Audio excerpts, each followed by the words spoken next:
नमस्कार सभी को। कैसे हो आप सब। मैं प्रियंका सांगवान आपका स्वागत करती हूँ आपके अपने YouTube चैनल ज्ञान ज्योति सागर पर। कहते हैं ना, नदी को रास्ता नहीं दिखाना पड़ता, वो खुद ब खुद अपना रास्ता बना लेती है। इसी प्रकार पुराने समय में एक ऐसा शिष्य हुआ जिसने अपने हुनर और गुरु भक्ति से अपना नाम इतिहास में दर्ज करवा लिया। वो वीर योद्धा था एकलव्य। लेकिन इस वीर योद्धा की जिंदगी का अंत कैसे हुआ, आइए जानते हैं वीर एकलव्य की कहानी विस्तार से। बात उस समय की है जब शिक्षा का रूप आज से बहुत अलग हुआ करता था। उस समय के विद्यालय गुरुकुल हुआ करते थे। विद्यार्थियों को शिक्षा ग्रहण करने के लिए सब अपने गुरु के पास आश्रम में ही रहते थे। सभी मिलजुल कर एक परिवार की तरह रहते और मिल बांटकर सब काम किया करते थे। सभी शिष्य बड़ी निष्ठा और ईमानदारी के साथ शिक्षा प्राप्त करते थे। उस समय शिक्षा भी कुल के अनुसार ही दी जाती थी। ब्राह्मणों और क्षत्रियों के अलावा किसी को भी शिक्षा नहीं दी जाती थी। महाभारत काल में प्रयाग के तटवर्ती प्रदेश में सुदूर तक फैला हुआ एक राज्य श्रृंगवेरपुर था। हरिणैधनु उस आदिवासी इलाके के राजा व एक महान योद्धा थे। गंगा के तट पर अवस्थित श्रृंगवेरपुर उसकी सुदृढ़ राजधानी थी। उसमें राज्य की शक्ति मगध, हस्तिनापुर, मथुरा, चंदेरी आदि बड़े राज्यों के समकक्ष थी। हिरण्यधनु और रानी सुलेखा व उनकी प्रजा सुखी और संपन्न थी। निषाद राज की रानी सुलेखा ने एक पुत्र को जन्म दिया जिसका नाम अभिधुम रखा गया। बचपन में वह अभय के नाम से जाना जाता था। बचपन में जब अभय शिक्षा के लिए अपने कुल के गुरुकुल में गया तो अस्त्र शस्त्र विद्या में बालक की लगन और एक निष्ठा को देखते हुए गुरु ने बालक को एकलव्य नाम से संबोधित किया।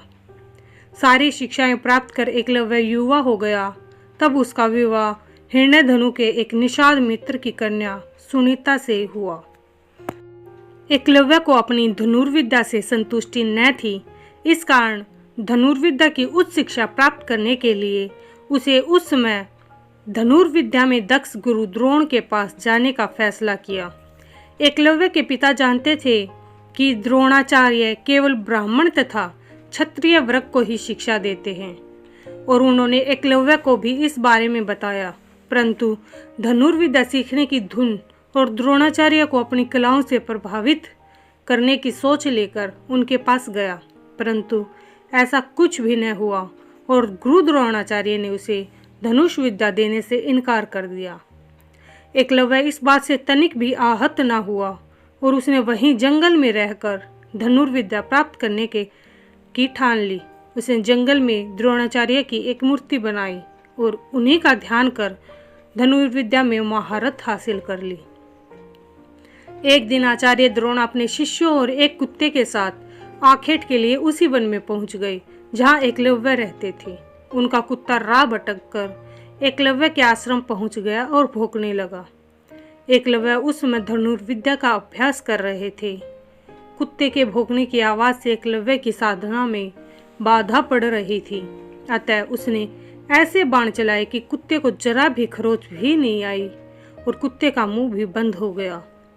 एकलव्य ने इस कौशल से बाण चलाए थे कि कुत्ते को किसी प्रकार की चोट नहीं लगी और अब अपने बाणों से कुत्ते का मुंह बंद कर दिया। कुत्ता द्रोण के पास भागा। कुत्ता असहाय होकर गुरु द्रोण के पास जा पहुंचा। द्रोण और उसके शिष्य ऐसी श्रेष्ठ धनुर्विद्या देखकर आश्चर्य में पड़ गए।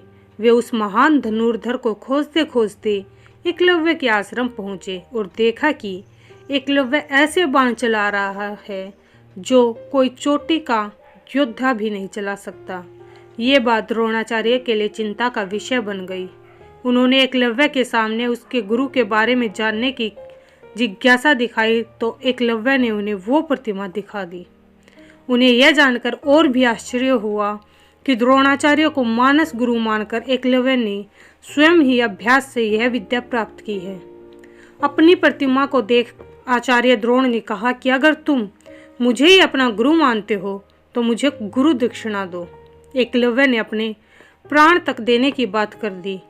गुरु दक्षिणा में गुरु द्रोण ने अंगूठे की मांग की, जिससे कहीं एकलव्य सर्वश्रेष्ठ धनुर्धर न बन जाए।